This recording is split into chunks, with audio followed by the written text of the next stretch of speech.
Bismillah wa salatu wa salam wa rasulullah. Bienvenue mes amis, je me présente Hassim Sraiti, un étudiant de la faculté de sciences de Tunis. Alors, nous allons aujourd'hui voir comment installer un serveur Tomcat. Donc, on débute par aller sur le www.apache.tomcat.org. Je suis désolé, j'ai pas de connexion internet pour vous montrer comment faire l'installation, mais elle est trop simple. Donc vous allez télécharger un fichier .zip sur le comme j'ai dit, www.apache.tomcat.org. Vous allez le zipper, le dézipper. Vous allez trouver ce fichier, ce répertoire-là, Apache-Tomcat et la version de Tomcat. Personnellement, j'ai la version 6.0.36. C'est une version sortie il y a presque un an et demi. De nos jours, je pense qu'ils ont atteint la version 8, Tomcat 8. Donc, vous allez télécharger le Tomcat. Nous allons sur bin, ici, et sur ce répertoire bin, on trouve des fichiers, un fichier .jar, un fichier .sh, des XML et surtout des fichiers de commande Windows. Ce sont les fichiers .bat. Nous avons ici un fichier startup.bat et un fichier shutdown.bat. Comme le nom indique, startup.bat nous permet de démarrer le serveur startup, et on a le shutdown.bat qui permet d'arrêter le serveur. Comme ça. Bon, serveur arrêté. Donc je vais redémarrer le serveur. Il est déjà démarré, serveur startup. Je vais aller sur mon navigateur web, sur l'adresse localhost, notre adresse locale, et sur le port sur lequel je trouve mon serveur qui est 8080. Le port 8080, c'est celui dédié à Apache. Donc vous trouvez ici quelque chose de plus ou moins important. Le homepage, ce sont des fichiers qui ont besoin de connexion internet, des fichiers de démo. Ici, c'est tout ce qui est référent sur l'état de votre serveur et un Tomcat Manager dans lequel vous pouvez faire un manage ou un admin. Vous êtes un admin de votre serveur. Donc, si je clique ici, il me demande un nom d'utilisateur et un mot de passe. Donc, comment les obtenir? Je clique sur annuler. Il me donne ici un authorized 1,401 €. J'ai pas l'autorisation de faire ça. Donc, il me donne un username Tomcat et un password STOA-CRT.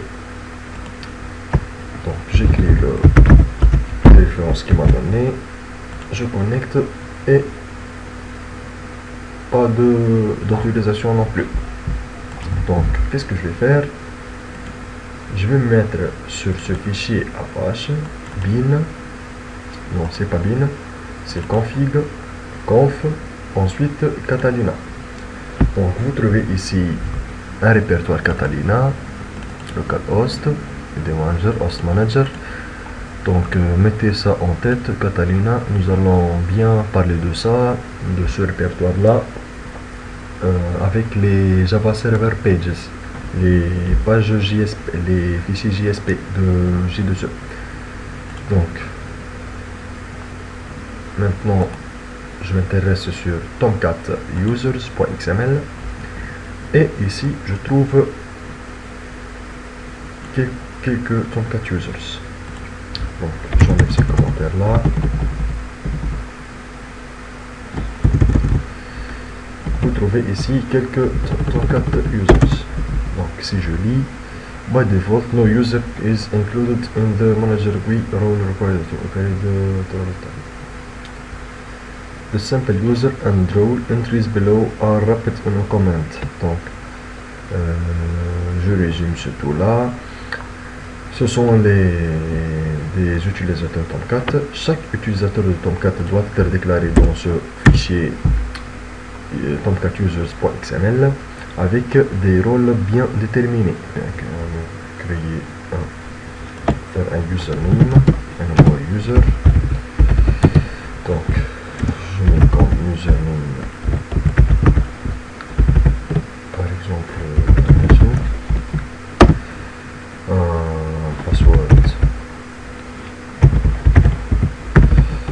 par exemple je mets root et comme roles je mets un manager.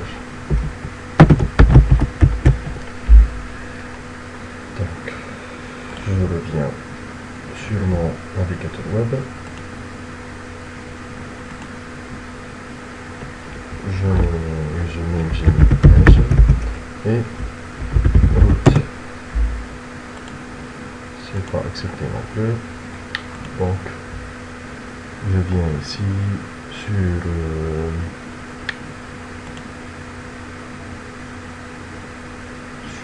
je cherche les données de navigation,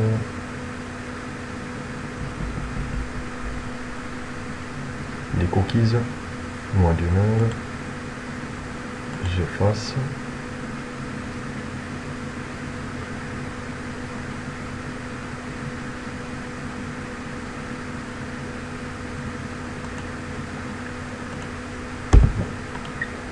pour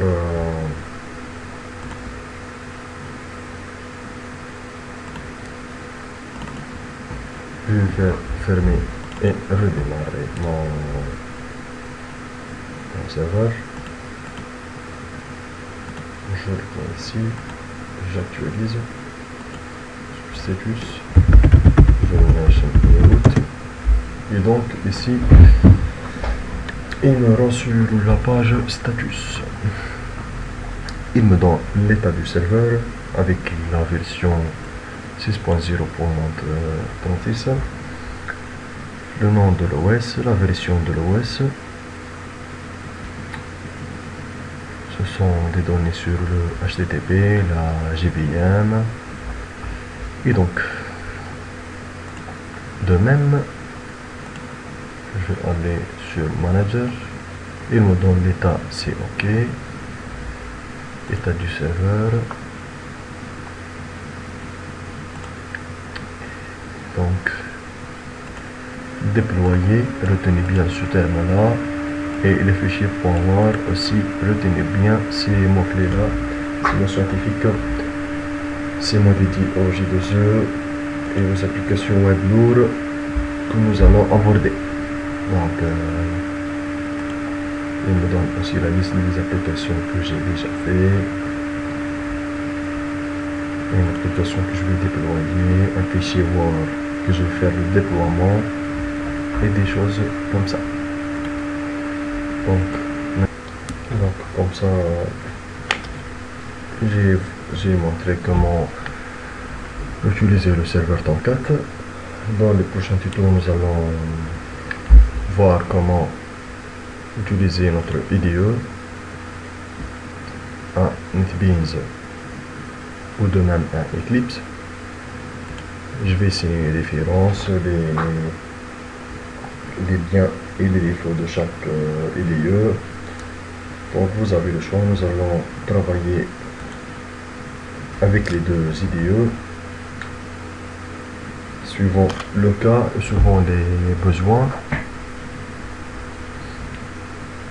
Rendez-vous au prochain tuto. Wassalamu alaikum wa rahmatullahi wa barakatuh.